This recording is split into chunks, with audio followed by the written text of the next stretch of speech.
Baik,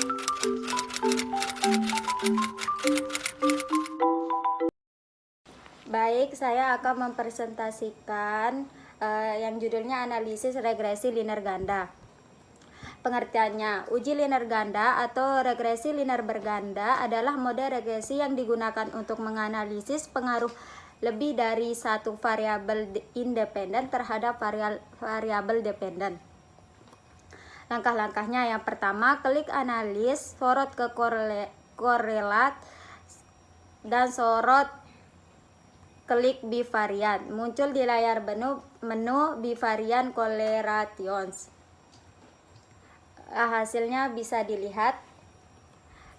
Hasil yang pertama, hasil dari analisis bivariat dengan korelasi didapatkan nilai Pearson correlation 180 sig 2 min Thailand dengan samapel N50.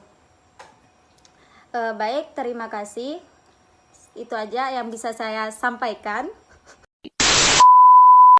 Selanjutnya kita beralih ke uji regresi model prediksi. Uji regresi model prediksi ini adalah teknik analisis data yang menggunakan matematika untuk memprediksi nilai dari salah satu faktor data berdasarkan faktor yang lain.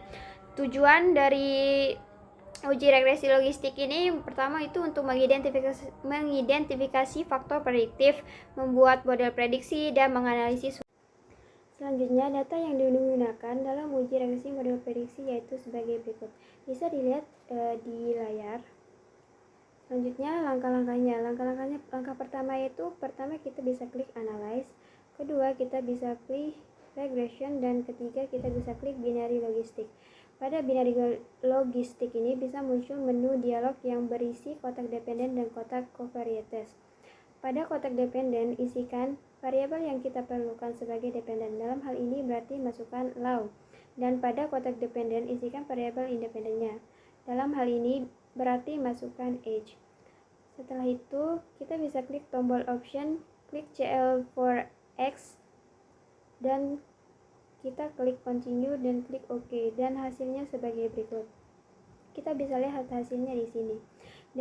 Dari kesimpulan dari hasil di atas, dari hasil output pada tampilan blok 1 didapatkan hasil omnibus test pada bagian blok dengan p-value 2,760.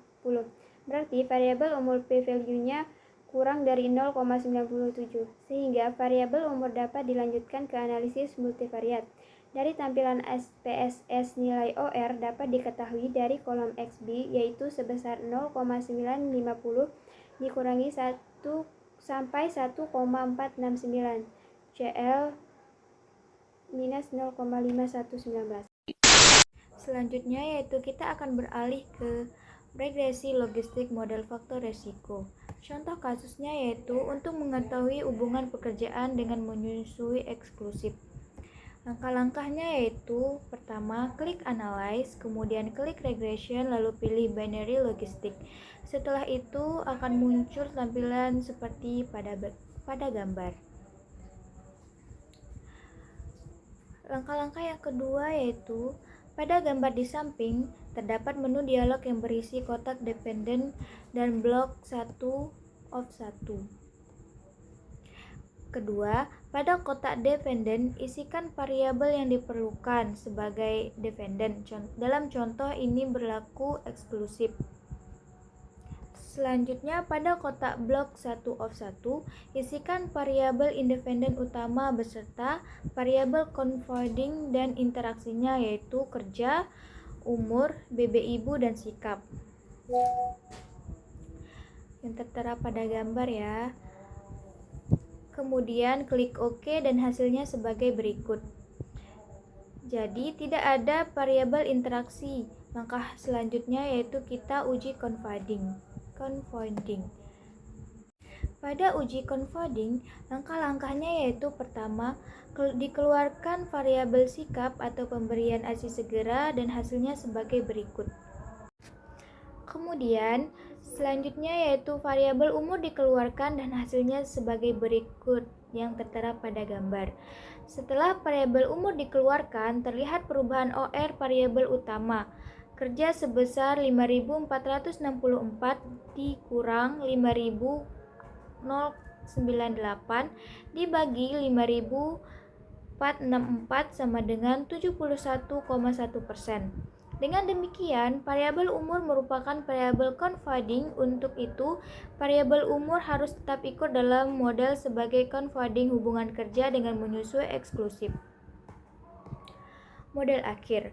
Setelah dilakukan analisis confounding, ternyata umur merupakan confounding hubungan pekerjaan dengan menyusui eksklusif, maka modelnya sebagai berikut yang tertera pada gambar. Dari model di atas, dapat dijelaskan bahwa ibu yang tidak bekerja mempunyai peluang menyusui eksklusif 4 kali dibandingkan ibu yang tidak bekerja setelah dikontor variabel umur. Sekian dari saya, terima kasih.